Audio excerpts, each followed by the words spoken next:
নমস্কার, কেমন আছো সবাই? আশা করছি সবাই খুব ভালো আছো আর আমরাও ভালো আছি। আজকে আমার আরও একটি নতুন ভ্লগে তোমাদের সবাইকে অনেক অনেক স্বাগত জানিয়ে ভ্লগটি শুরু করছি। আর আশা রাখছি ভ্লগটি তোমাদের ভালো লাগবে।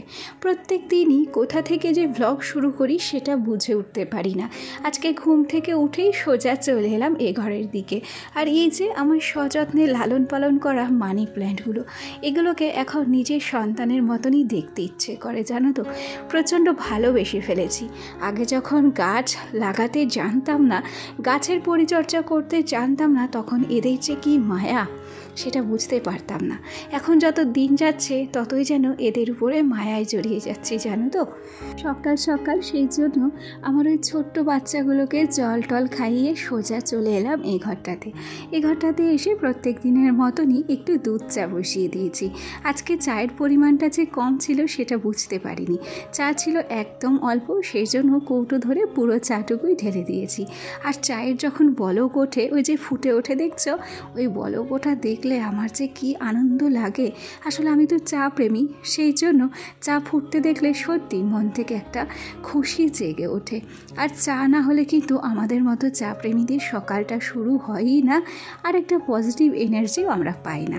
তো যাই হোক, ওদিক থেকে 2 কাপ চা বানিয়ে নিয়ে এসেছি। ওদিকে মা রান্নাঘরে রান্না বসিয়েছে, মাকে 1 কাপ দিয়ে দিলাম। অন্যান্য দিন দিদাকে দিই, অল্টারনেটিভ করে দিই, একদিন দিদা একদিন মা, এইভাবেই। চাটুকু শান্তিতে বসে খেয়ে তারপর হচ্ছে শোনার জন্য খাবার টাবার করে দিয়ে অন্যান্য কাজগুলোতে হাত দেবো ভেবেছি। আসলে 1 কাপ চা যদি খেয়ে নিতে পারি তাহলে এনার্জিটাও ফুল থাকে, আর মন খুশি করে কিন্তু কাজেও হাত দেওয়া যায়। আজকে হচ্ছে এই যে রান্নাঘরের যে জায়গাটা দেখছো, এখানে আমাদের বেশ কিছু জিনিসপত্র সাজানো থাকে, সেটা তো তোমরা জানোই। এই জায়গাটাকে একটু মুছে নিচ্ছি, একটু ঝুল পড়েছিল সেগুলোকেও ঝেড়ে নিচ্ছিলাম। তারপর একটা ভেজা কাপড়ের সাহায্যে টিনের গাগুলো মুছে নিচ্ছি। আর তোমরা তো দেখতেই পাচ্ছ যে ওই টিনের গা বেয়ে কতগুলো ধুলো জমেছে। তো যাই হোক, এ পর্যায়ে এই যে কৌটো কাঁটাগুলো দেখছো, এগুলোতেও বেশ ধুলো জমেছিল, এগুলো পরিষ্কার করে নিচ্ছি। আচ্ছা, একটা কথা বলি, এর আগের দিন একজন আমাকে কমেন্ট করেছিল যে তোমার ঘর অ্যাকচুয়ালি কিসের, মাটির না ইটের? তো সেই দাদা ভাইটা, কিংবা আমার থেকে বয়সে ছোটও হতে পারে ভাই, যাই হোক, তাকে আমি বলবো যে দাদা ভাই কিংবা ভাই, আসলে আমাদের যে বাড়ি কিসের সেই প্রশ্নের উত্তরটা দেওয়া খুবই জটিল। কেন কি, আমাদের নিজেদের একটা বাড়ি আছে, আমার বাবার বাড়ি আছে, তা সত্ত্বেও আমরা কিন্তু মামা বাড়ি থাকি। তো মামা বাড়ির এই যে ঘরটা দেখছো, এটা হচ্ছে টিনের। 1 কুঠুরি পাকা ঘর আছে, যেটাতে একটু পরেই যাব। আর আমার যে শ্বশুর বাড়ি, যেটা আমার নিজের থাকার জায়গা, আমার যে স্বামীর ঘর, সেটা হচ্ছে টিনের। আর সামনে একটা ঘর আছে, সেটা হচ্ছে পাটকাঠির। তো আশা করি তোমার কমেন্টের উত্তরটা আমি দিতে পেরেছি। আমি আদতেও জানি না যে আজকের ব্লগটা তুমি দেখবে কি দেখবে না। যাই হোক, যদি ব্লগটা দেখতে পাও তাহলে অবশ্যই কমেন্টের উত্তরটা পেয়ে গেছো। সকাল সকালই কাজে লেগে পড়েছি, মিটকেসটাকে পরিষ্কার করে নিচ্ছি। এদিকের কাজের ঝামেলাটা চুকে গেলে তারপর সোজা চলে যাব ও ঘরের দিকে। ও ঘরেও বেশ কিছু কাজ পড়ে রয়েছে, আর তোমরা তো জানো প্রত্যেক দিনই আমরা কিছু না কিছু কাজ করেই থাকি। আসলে আমরা যারা কাজকে ভালোবাসি, আগে আলিস্যি করতাম, জানো তো, কাজ অতটা পছন্দ করতাম না।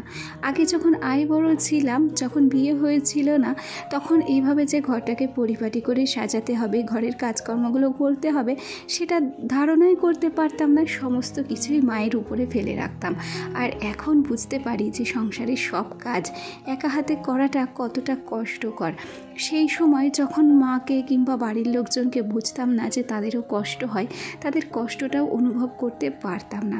তবে এখন যখন সময় বদলেছে, নিজেরা যখন গৃহবধূ হয়েছি, একটা সংসারের দায়িত্ব, একটা বাড়ির দায়িত্ব নিজের কাঁধে নিয়েছি, তখন বুঝতে পারি যে হেল্প করার মানুষ না থাকলে একা হাতে কাজ করাটা কতটা কষ্টকর।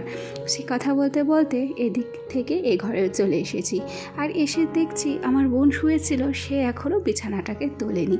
তাই আমি আর দেরি না করে বিছানাটাকে গুছিয়ে নিয়েছি। আর এখন থেকে প্রত্যেকটা দিন দেখতে পাবে আমাদের দেওয়ালে রং করা, আর কি পেইন্টিং। আমাদের আর রং মিস্ত্রি লাগবে না, বাড়িতে 2টো রং মিস্ত্রি আছে, তারা যেখানে খুশি যখন খুশি আঁকাআঁকি করছে, রং করে দিচ্ছে ঘর।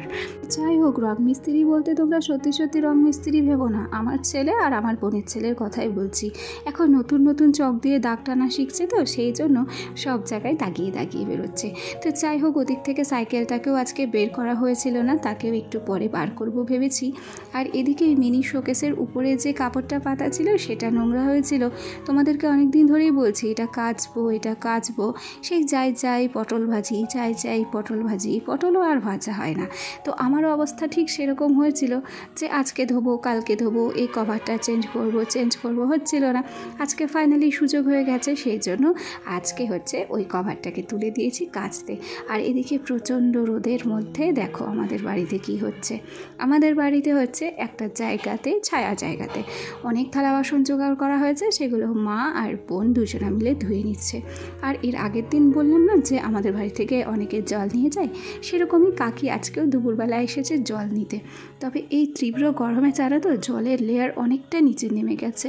আগে আমাদের কলটাতে যে পরিমাণে জল বেরোতো, এখন তার এক অংশও বেরোয় না, চাপতে খুব অসুবিধে হয়। যাই হোক, এদিক থেকে সোনার জন্য একটু সেরেলাক গুলিয়ে নিয়েছি। আজকে সোনা সেমন একটা ভাত খাইনি, সেই জন্য দেখলাম পেট ঠেকে রয়েছে, হয়তো খিদে লেগেছে। ওর জন্য ভাবলাম যে কাজ পরে করব, আগে ছেলেটাকে খাইয়ে নিই, কেন কি ওর পেটটা যদি ঠান্ডা থাকে তাহলে আমাকে হয়তো বিরক্ত করবে না। সোনাকে খাইয়ে নিয়ে তারপর আবার চলে এলাম কাজে হাত লাগাতে। এই যে ফ্যানটা দেখছো, এটাতেও ঝুলকালি পড়েছে, আর ইদানিং দেখছি ফ্যানটা আর চলছে না। আসলে এই ফ্যানটাকে খেয়াল করেছি, ভোল্টেজ যদি খুব বেশি না থাকে তাহলে চলতে চায় না। তো ফ্যানটাকেও একটু ঝাড়াঝাড়ি করে পরিষ্কার করে নিচ্ছি। বাড়িতে পুরুষ মানুষ বলতে শুধুমাত্র বাবা আছে, তবুও কাজের চাপে এই যে ফ্যানগুলো নষ্ট হয়ে গেলে ঠিক করার সময় পায় না। তো ভাবছি আমার বর যখন আসবে ওকে দিয়ে এই ফ্যানটাকে একটু ঠিক করিয়ে নেব। ওদিক থেকে তোমাদের সাথে গল্প করতে করতে ফ্যানটাকে গুছিয়ে নিয়েছি, আর তারপর এই যে ঘরটা দেখছো ঝাড় দিয়ে নিচ্ছি। আসলে ঘরটা আজকে অনেক আগেই ঝাড় দেবো ভেবেছিলাম, তো দেখলাম না, ওদিকে বিছানা ঝাড়তে হবে, ওদিকে মিনি শোকেসগুলো, ওদিকে ঘরের আরও কাজকর্ম আছে সেগুলো করতে হবে। গড়ে পর্দায় দেখা যাবে কি, আগে যদি ঘরটা ঝাড় দিয়ে নিই, পরে আবার নতুন করে আমাকে আরও একবার ঘরটুকুকে ঝাড় দিতে হবে। ও চলো, এ পর্যায়ে একটা কথা তোমাদের সঙ্গে না বললেই নয়। আমার যে সমস্ত বন্ধুরা প্রথম থেকে আমার সাথে আছো, পাশে আছো, সেই শূন্য থেকে এই পরিবারটা একটু একটু করে গ্রো করছে শুধুমাত্র তোমাদের জন্য। তো সব সময় তোমাদের কাছে আমি কিন্তু কৃতজ্ঞ থাকবো। তোমাদেরকে অনেক সময় হয়তো ধন্যবাদ দিয়ে থাকি, আমি জানি না যে তোমাদেরকে ধন্যবাদ দিয়ে ছোট করছি কিনা। যাই হোক, তোমাদের প্রতি অনেক ভালোবাসা রইল। আর আমার যে সমস্ত বন্ধুরা আজকে আমার এই ভিডিওটি প্রথম দেখছো, যদি কোনো কারণে ভিডিওটি তোমাদের ভালো লেগে থাকে তাহলে অবশ্যই করে একটা লাইক করো, একটা কমেন্ট করো, আর চাইলে আমার এই ছোট্ট পরিবারের একটা মিষ্টি সদস্য হয়ে আমার পাশে থেকে যেও। আর তোমাদের একটা লাইক আর তোমাদের একটা মিষ্টি কমেন্ট আমাকে না আরও মোটিভেট করবে নতুন নতুন ভিডিও তৈরি করার জন্য।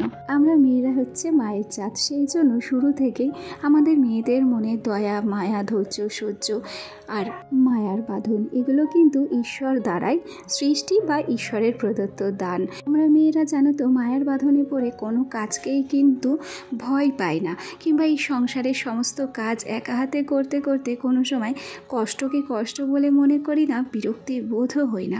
সর্বোপরি জানো তো, একটা মেয়ের সংসার করতে সবসময় যে টাকা পয়সা ধন সম্পত্তি লাগবে তা কিন্তু নয়।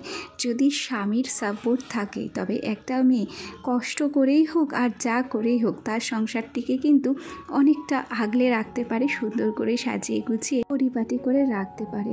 সেক্ষেত্রে সারা দিন যদি তাকে হাড় ভাঙা খাটনিও খাটতে হয়, এই তপ্ত গরমে সারাটা দিন একা হাতে A to Z কাজকর্ম করার পরেও আর মুখে হতাশার ছাপ আসে না যদি সেই মেয়েটির স্বামী শেষে তাকে একটু কেয়ার করে। তো শেষে প্রিয় মানুষটির কাছ থেকে পাওয়া একটু ভালোবাসা, প্রিয় মানুষটির মুখের একটু হাসি আমাদের সব ক্লান্তিকে, সব কষ্টকে কিন্তু দূর করে দেয়।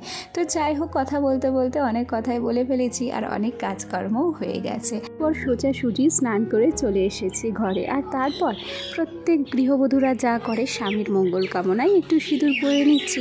আর সেই সাথে তোমাদেরকে একটা কথা বলি, আমার আজকের ভিডিওটি তোমাদের কেমন লাগলো কমেন্ট করে জানাতে ভুলবে না। আর তোমাদের একটা ছোট্ট লাইক আর তোমাদের একটা মিষ্টি কমেন্ট আমাকে আরও নতুন নতুন বন্ধুদের কাছে পৌঁছতে সাহায্য করে। চলো আজ তাহলে আসি, আগামীকাল আবার দেখা হবে নতুন একটা ভিডিও নিয়ে। সবাই ভালো থেকো, সুস্থ থেকো, আর অবশ্যই আমার সাথে থেকো আর পাশে থেকো। টাটা।